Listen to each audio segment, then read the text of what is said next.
Perkenalkan, saya Deo Cardi Nathanael. Saya angkatan 2009. Mungkin sedikit background yang saya kerjakan mengenai karir saya saat ini. Hampir 5 tahun setelah saya lulus, saya bergerak di bidang IT. Dan terakhir saat ini saya sedang menjalankan agensi namanya Enhance Agency.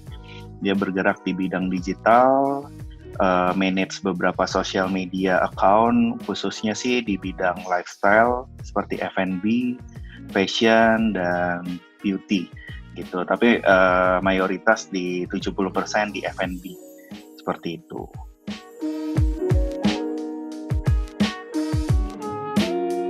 Jadi memang ketika lulus dari BINUS, aku langsung bekerja di salah satu perusahaan yang background-nya IT, mostly hampir 1 tahun. Dan ketika lulus, aku memang ada passion khususnya di bidang marketing.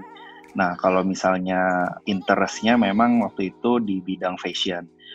Berjalannya waktu sambil kerja bikin bisnis juga bidang tas, cuman memang dalam 2 tahun karena background-nya jauh sekali dari apa yang dibelajarin di BINUS ya, jadinya memang agak kurang maksimal ketika jalanin bisnisnya. Jadi aku waktu itu ngambil marketing, dan karena satu-satunya jalan untuk yang low cost high impact itu lewat digital, jadinya waktu itu aku memanfaatkan sosial media.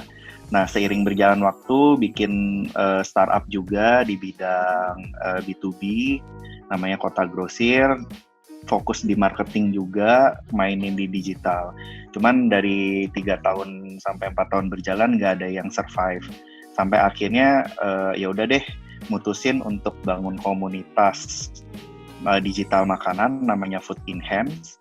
Ternyata berkembang gitu, jadi kayak sebuah komunitas, brand-brand pada suka, termasuk kayak brand besar bisa join. Nah, akhirnya dari situ muncul Enhance Agency, karena benar-benar berdasarkan kebutuhan sih.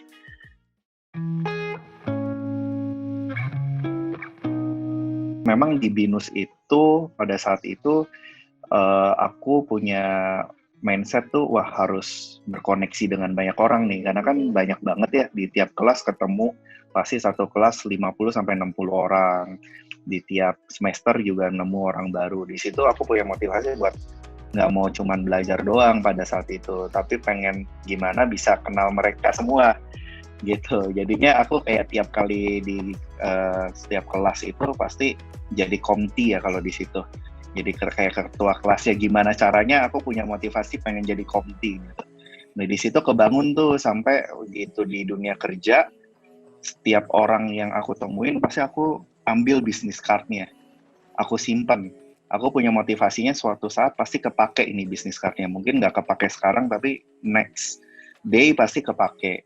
Dan itu aku terapin sampai sekarang gitu loh. Dan aku punya target tuh, kayak misalnya dengan bisnis yang aku punya, sehari itu harus nge-list 10 orang customer baru contohnya. Dan itu terbangunnya dari mulai kuliah sih sebenarnya.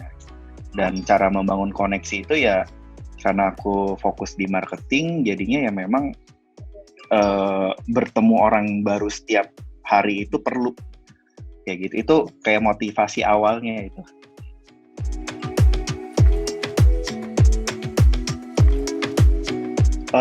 Justru sebenarnya aku termasuk bagi orang yang ketika buat bisnis di awal-awal kan masih muda gitu ya, masih ada jiwa idealisnya pertama, kedua semangatnya masih berkobar-kobar gitu ya.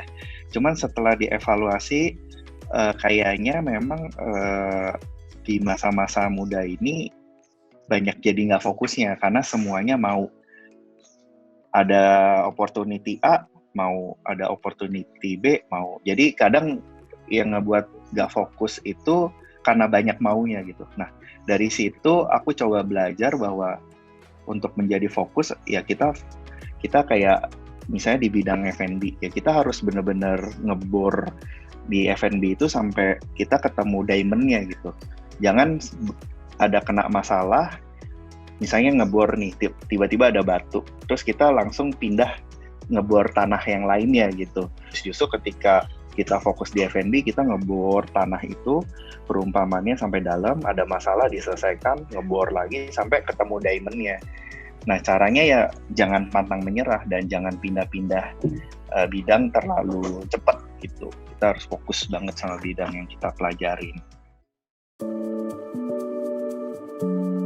Sebenarnya aku punya banyak case sih dalam situasi pandemik ini, dan kalau boleh jujur ya, bisnis digital agency-ku juga ikut berpengaruh gitu ya. Hampir biasanya beberapa puluh klien dan ternyata kena pandemik hilang setengahnya gitu. Cuman dengan ya maksudnya kita nggak bisa berhenti begitu saja. Akhirnya solusinya aku keluarin beberapa produk baru seperti yang namanya Digital Creator Network dan mulai aktif medianya lagi. Di situ mulai dibukakan jalan dengan hal-hal yang baru, ternyata kebutuhannya ada di sana gitu. Yang kedua, ngemunculin produk baru. Contohnya kan aku manage beberapa brand kayak Kopi Lain Hati, Street Boba. Nah, itu brand Street Boba khususnya dia buka pada masa pandemik gitu. Memang ada penurunan dari sebelumnya, kayak Kopi Lain Hati kan cepet banget tuh berkembangnya brand yang di manage. Nah, di Street Boba ini agak slow perkembangan bisnis franchise-nya, tapi dari sisi penjualan malah meningkat. Nah, di situ mungkin ada beberapa bisnis turun, tapi yang aku lihat ya nggak masalah loh kalau bikin bisnis di masa pandemik ini, karena memang demand-nya masih ada, orang masih bisa beli produk yang kita jual gitu. Nah, itu based on data sih.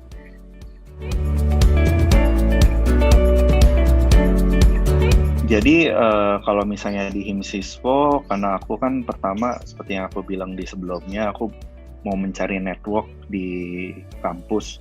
Jadi aku lihat bahwa Himsispo punya banyak networknya.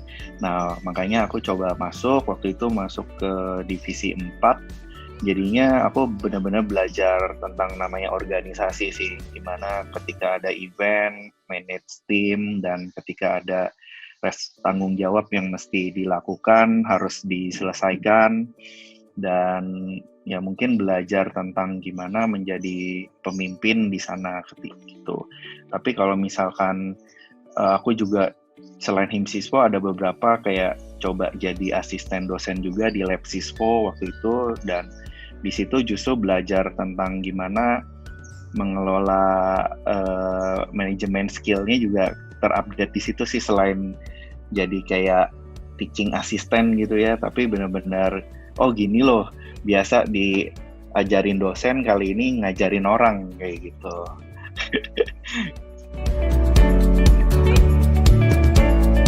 Aku belajar dari mentor aku yang di Personal Life sih. Jadi ada 4 yang aku begitu lulus di kuliah aku terapin gitu. Yang pertama trust, yang kedua full of responsibility, yang ketiga commit, yang keempat itu work for fun gitu. Jadi yang pertama soal trust itu ya aku pengen jadi orang yang ketika bekerja itu harus dapat dipercaya gitu ya, dan itu aku terapin ke tim supaya dia bisa dipercaya juga sama orang lain. Kedua, full of responsibility, tanggung jawab, mau gimana pun ada masalah, mau gimana pun ada problem di pekerjaannya, dia harus bertanggung jawab, dia harus dicarikan solusi gitu. Yang ketiga, commit. Jadi ketika misalnya aku udah ngomong A, ya harus terjadinya A, walaupun resikonya besar ya, karena udah commit nggak boleh berubah di tengah jalan. Sama yang keempat, work for fun gitu. Jadi kerja itu harus seneng, kerja kayak nggak boleh jadi beban gitu. Justru yang jadi beban itu harus dipertanyakan, hal kerjanya itu sesuai passion atau enggak. Kalau misalnya nggak sesuai passion itu jadi beban, tapi kalau misalnya kerja itu sesuai passion, harusnya dia malah tertantang untuk menyelesaikan pekerjaan tersebut. Nah, 4 hal itu yang aku terapin dalam bisnis maupun ke tim yang aku sekarang handle. Ini pertanyaannya berat ini, karena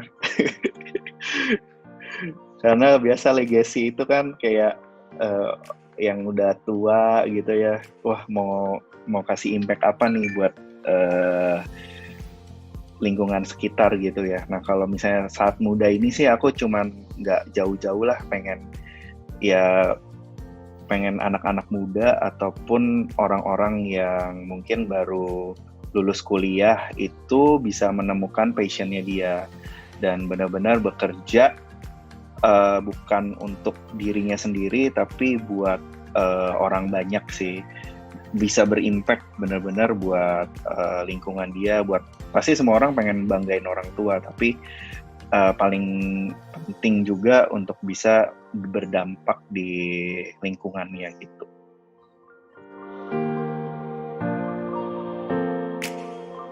Kalau mahasiswa sih ya fokus sama kuliahnya, terus juga bangun network sebanyak-banyaknya, sama dekati dosen yang mau lulus nanti supaya bisa cepat lulus.